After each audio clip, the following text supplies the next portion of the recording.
लड़ाकू पत्नी से बचने का एकमात्र समाधान मैं बताने जा रहा हूँ। अक्सर लोगों को लगता है कि मेरी पत्नी बहुत लड़ाकू है।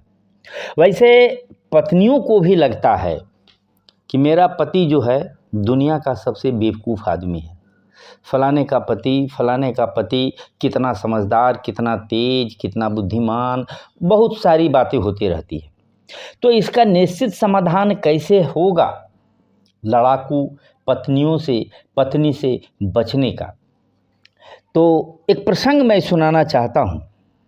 एक बार एक पति पत्नी थे, लोगों के नज़रों में बहुत प्यार था, लेकिन महीना 2 महीना 3 महीना में 1 2 3 बार कस के टकराहट हो ही जाती थी, भिड़ंत हो ही जाती थी और सोचने के लिए सब आसमान की ऊंचाइयों तक अपना विचार को उड़ाते रहते थे। एक बार की बात है कि एक नगर के किले के बाहर एक पहुंचा हुआ फकीर, मतलब संत साधु जो कहें, आया हुआ था। हर मानवीय समस्याओं का समाधान बता रहा था। तो ये जोड़ा भी विचार करके उनके पास पहुंचा। इनकी भी पारी आई, बात सुनी गई, इनको अलग बैठा दिया गया कि आपको इत्मीनान से सुनेगा। सारे लोगों को जब सुन लिया तो इनसे बात हुई, सारी बात को सुनी।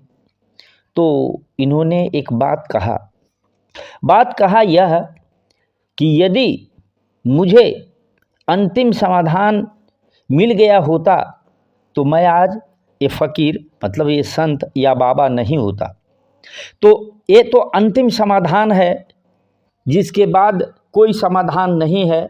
तो मैं नहीं चाहूँगा कि आप इस अंतिम समाधान पर पहुँचें, लेकिन मैं इसके पहले क्या क्या किया हूँ मैं बता देता हूँ।